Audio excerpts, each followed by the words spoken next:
the Crime Cafe, your podcasting source of great crime, suspense, and thriller writing. I'm your host, Debbi Mack. Before I bring on my guest, I'll just remind you that the Crime Cafe has 2 ebooks for sale, the 9-book box set and the short story anthology. You can find the buy links for both on my website, debbimack.com, under the Crime Cafe link. You can also get a free copy of either book if you become a Patreon supporter. You'll get that and much more if you support the podcast on Patreon, along with our eternal gratitude for doing so. But first, let me put in a good word for Blueberry Podcasting. I'm a Blueberry affiliate, but that's not the only reason I'm telling you this. I've been using Blueberry Podcasting as my hosting service for my podcast for years, and it's one of the best decisions I ever made. They give great customer service. You're in complete control of your own podcast. You can run it from your own website, and it just takes a lot of the work out of podcasting for me. I find for that reason that it's a company that I can get behind 100% and say, you should try this. Try Blueberry. It doesn't require a long-term contract, and it's just a great company, period. And it also has free technical support by email, video, and phone, so you can get a human being there. Isn't that nice? Hi, everyone. My guest today worked with the D.C. Police Department as a detective, so he's done research on the job for his books. He's the author of the Frank Marr trilogy and 2 standalone crime novels. And we can talk about those, but I am tempted to make this an episode about music, gonzo journalism, and beat poetry based on his own backstory. His latest novel is called Sweet Thing, and just saying that makes me want to sing like Lou Reed. Sweet Thing. It's my pleasure to have with me today crime writer David Swinson. Hi, David. Hi, how are you? Good. How are you doing? I Good. understand you're feeling a little under the weather, but I'm glad you're able to be with us today. Yeah, but no, it's not. It's just like I said, it's the COVID booster. So Yes, we have all endured that wonder. So let's talk about the 2 books you've written since the Marr trilogy. I noticed you set the earlier one, City on the Edge, in a place outside of D.C., well outside of D.C., but very much influenced by things that happen in D.C., so to speak. But your latest one is going back into the D.C. police with a homicide detective as your protagonist in Sweet Thing. So what inspired you to kind of shift perspective like that to from one kind of story to another and back? you mean to Sweet Thing? In going from City on the Edge, which is very different from what I've seen, back to Sweet Thing, yeah. Yeah. City on the Edge is like, we all I think as writers always have that one book that we've always wanted to write.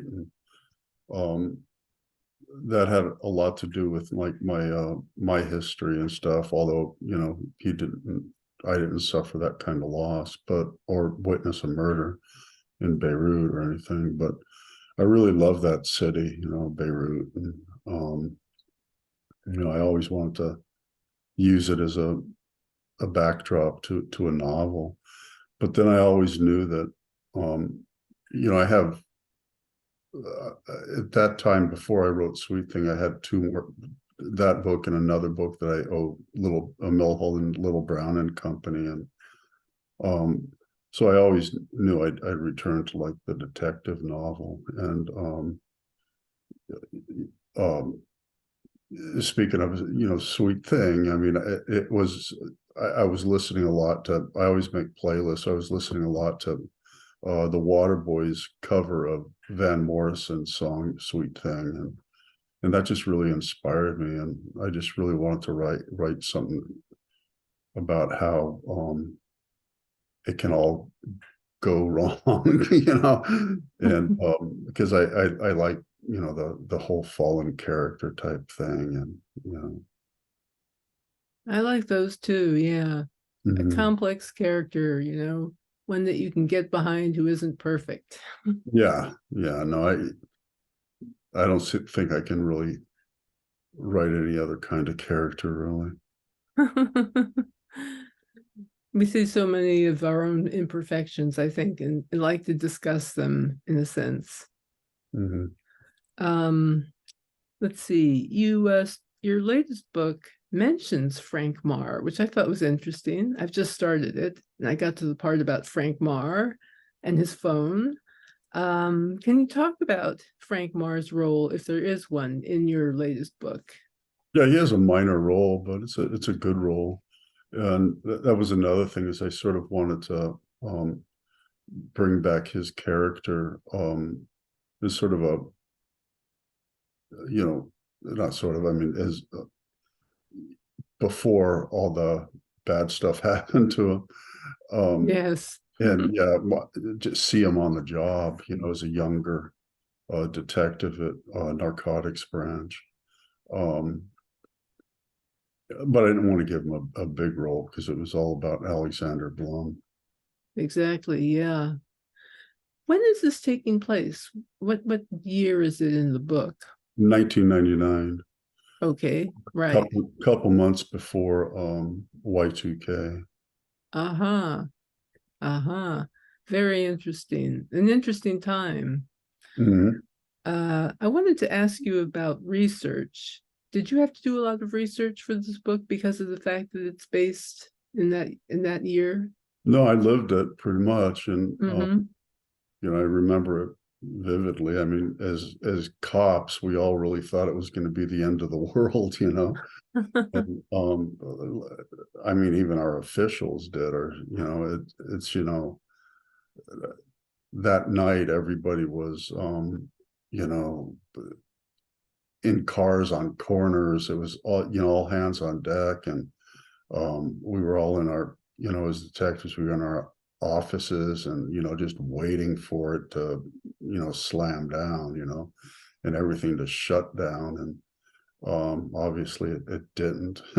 Yeah, And, yeah, I remember that. but Yeah. I sort of like, that as as a time, a time period for the book. It was a very peculiar time or moment. I mean, I Mhm. remember when that New Year's Day was, everybody expected suddenly the lights would go out, everything Yeah, would go nuts. Nothing happened. zombie apocalypse. Yes, exactly. Let's see. Is there research that you do other than what you already know from work? Not really, again, kudos to all the authors that can research. I mean, I can't, I'm really bad at it, but I do have, I mean, things in 1999, I mean, the drugs were the drugs, and, the investigations were, you know, a lot. And I knew the law and stuff. Things have changed a bit with respect to drugs now. So, like in the new book I'm working on, I do have to, like, I have those people I call, to ask, what's the drug that's, hitting hard right now, fentanyl and stuff like that. But in 1999, I pretty much knew what was going on. So, but if I needed a refresher or something like that, there were people I would call. But as far as research, um, uh, really didn't have to. Hmm. Wow. Well, that's interesting because that's so unique. Everybody talks about how much research they do, but you have it all in your head from having worked in it. That's pretty cool. Yeah, I mean, obviously, if I work on a book that, I mean, I write based on experience, not actual cases or anything like that, but just on life experience, because it's easier for me.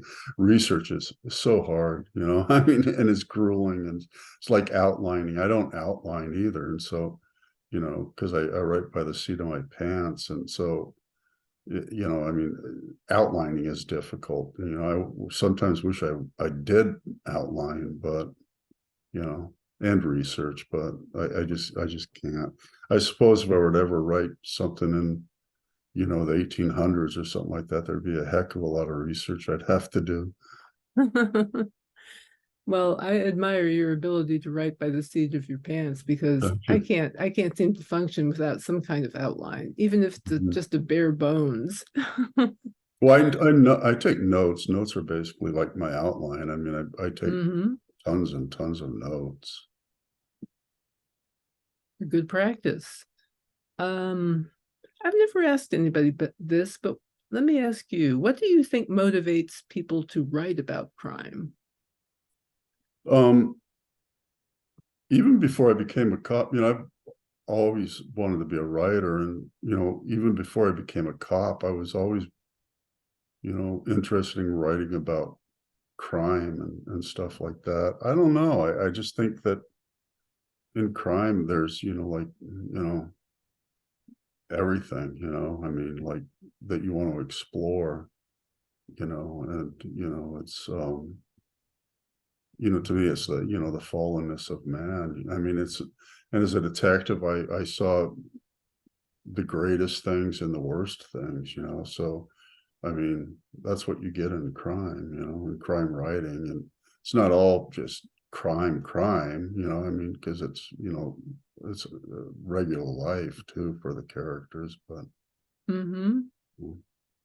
It's just human emotion and human yeah, relationships. yeah, there's certain things with respect to crime I won't get into, things having to do with children or, things like that. So that's Yeah, just not fun. I can appreciate what you're saying. Yeah. Let's see. So can you tell us a little bit about your latest book and what you're working on now? Oh, the one I'm working on now. Also, the latest book that's coming out. Oh, well, it's already Sweet Thing's already out. Mm-hmm.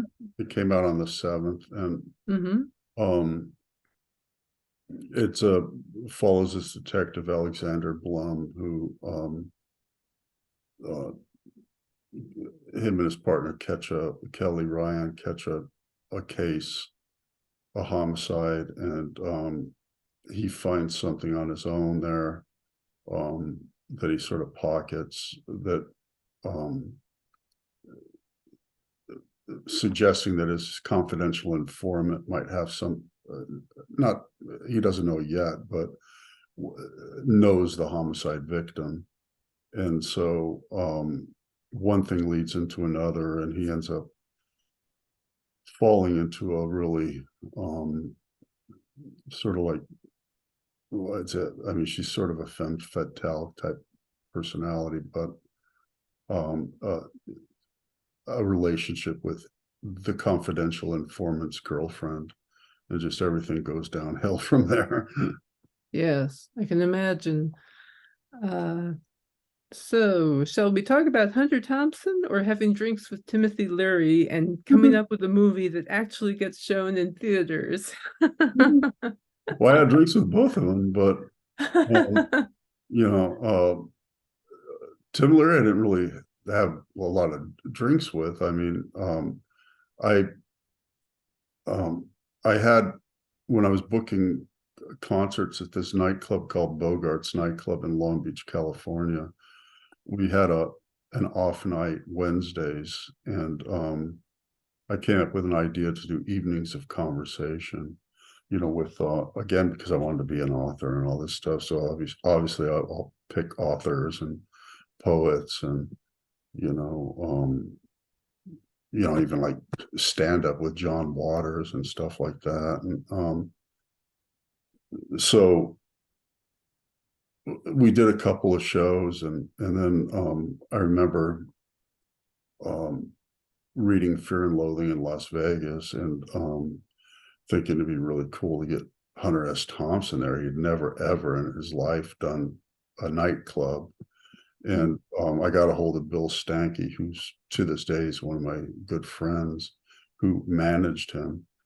And Bill's reaction was, "Are you sure you want to do that?" And so I never really quite understood what he meant until after I met Hunter. But it ended up becoming like in that short amount of time that I got to know Hunter. We weren't friends or anything, but we did hang out a little bit, and um, before and after the show, and I'd go to his hotel, and we'd have lunch or something with a couple other people. And I mean, in that short amount of time, I just like it really impacted me. It was really cool. And Timothy Leary sort of became a mentor of mine, and um, he's a very creative man. And Bill Stanky also handled him. And one time we were at Timothy Leary's home. He lived, I think, in a cul-de-sac in Beverly Hills. I don't remember, but right across the street was the Charles Manson, was the home that, well, not Charles Manson, but his followers went into. And we were in there talking about everything from virtual reality, which didn't exist.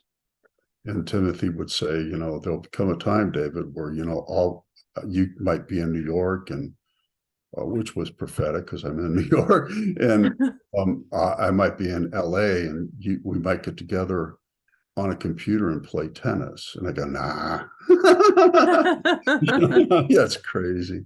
But and then we all came up with an idea for a sort of offbeat road movie called Roadside Prophets.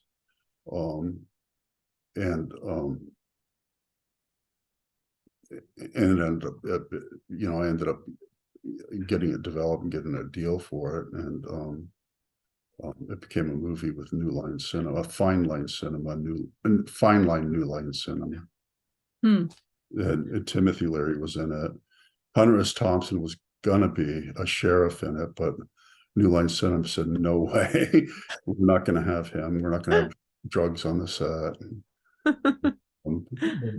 John Doe from X was in it, and John Cusack, Adam Horowitz from the Beastie Boys. So it was a pretty cool film. Is there any way to see it? Is it online at all? It's on Prime. Yeah. Oh, it's on Prime. Okay. Yeah. Just recently, they put it on there like a year ago, which is strange, but that it took so long. It was made in 1991. Fascinating. Let's see. If there was one thing you could pick that you wish they would stop doing in cop shows on TV, what would it be? Finger on the trigger. Thank you. Yeah, my husband points that out all the time. Yeah, your husband's a retired fireman.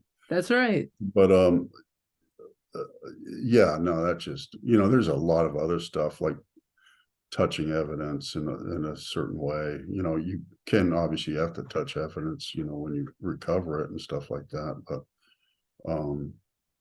or what they do with a body, how they, move a body. And again, you do have to move a body sometimes, and, after you're all done.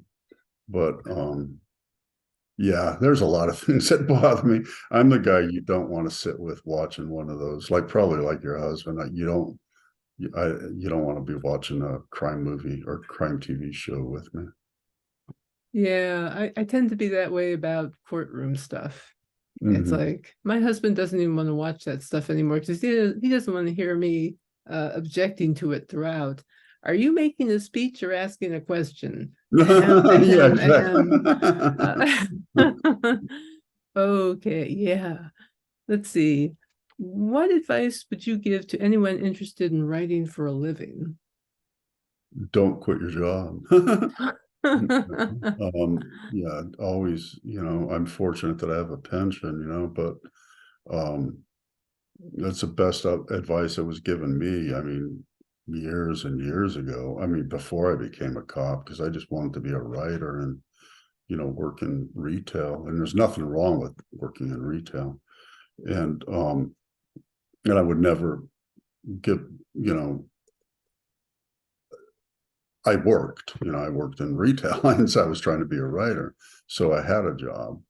And then, then I became a concert promoter, and I didn't have time to write anymore. And then the film stuff. But yeah, don't quit your job. And also don't ever realize the obstacles, because once you see the obstacles and how difficult it is, that can cripple you. And I mean, one thing I've been good at in my life is just well, not so much now, I stress about everything, but is don't realize the obstacles and don't, just keep moving forward and don't give up, you know. I mean, before the second girl, after a detailed man, which is now on Down and Out books, and before the second girl, and I got a 3-book deal with Mulholland and Little Brown. Um, I had 3 novels that were rejected, and I got so discouraged. I just wanted to quit, and but I didn't. But I really wanted to. Mm-hmm. Mm-hmm. But I kept going, And I got my deal when I was, I think, 51, or I don't even remember. I Oh. sort of put the age out of my head, so I don't want to think about it.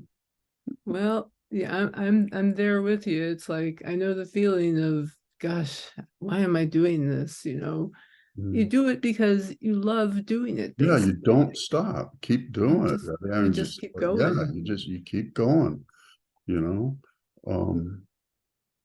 Yeah, because if you're a writer, you're a writer. I mean, and that's what you do. But Exactly. it's not easy. I mean, I have a deal and it's not easy. I mean, it's not easy for me like to sit down and write. It's the hardest thing in the world for me right now is to sit down and write.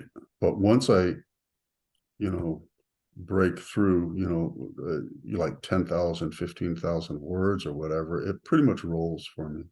But it's getting to that point. I don't know about you, but it's like, it's grueling.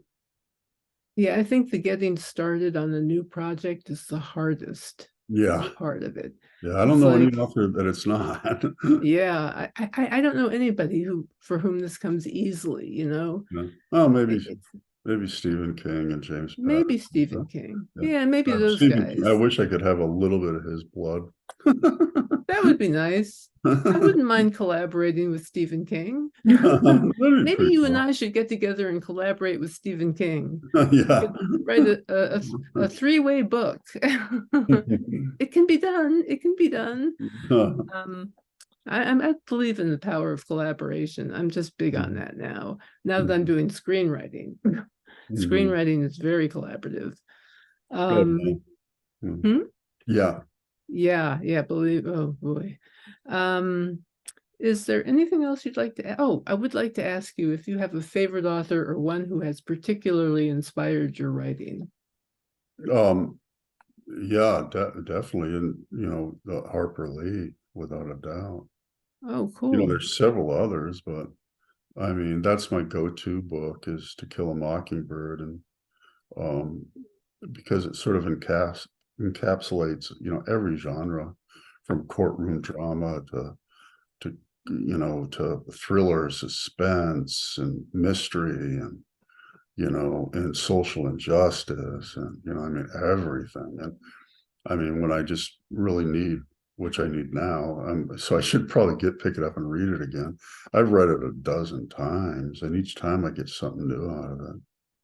But Well, there's so many other authors, George V. Higgins, the Friends of Eddie Coyle, and how he is so brilliant with a novel that's like 90% dialogue, and it's so dialogue driven. I don't know how you can move a story with just dialogue, but he does, and it's brilliant. hmm. Wow, that's really cool. I'm going to have to read that book because I hear so much about it, and I've seen Yeah, the movie. The movie is just woo. yeah, and so many new authors out too, and friends of mine, tons of them. Jim Grady, who I love, and you know, um, and so many others. I don't want to get off mentioning them because I'm going to forget somebody, but yeah, I mean, I'm just Hillary Davidson, but there's just so many other authors who inspire me, and whose work I love. Same here, yeah. It's really hard to pick a single one that I can Oh, you say. can't because you just because I mean, we met at C3, I believe, the convention, and Hmm. when you go to these things like that, you just get to know so many different authors, and it's just they become fan. It's like cop. It's like it's like brothers and sisters in blue. I mean, you have your brothers and sisters in writing, and it's the same kind of family thing. Very true. Very true. Is there anything else you'd like to add before we finish up? No, no. It's a All good right. interview. Well, thank you so much for being here and spending time with us. And it was great to see you. Yeah, time. I just looked at the clock. I didn't realize time flew so Oh, fast. it just flies by. It's Yeah. amazing. Yeah, but no, it was great, Debbie, and thank you. Maybe I'll see you again at the next C3 or somewhere else. I hope so. Yeah, I hope I get to see you at one of these conferences. Maybe someday I'll be traveling again. It's Mhm. like my husband's afraid to get on a plane at this point. Oh, by the Um, way, and one thing I don't know when this is going to air, but I will be in at One More Page Books in Arlington, Virginia on the 14th at 7 o'clock.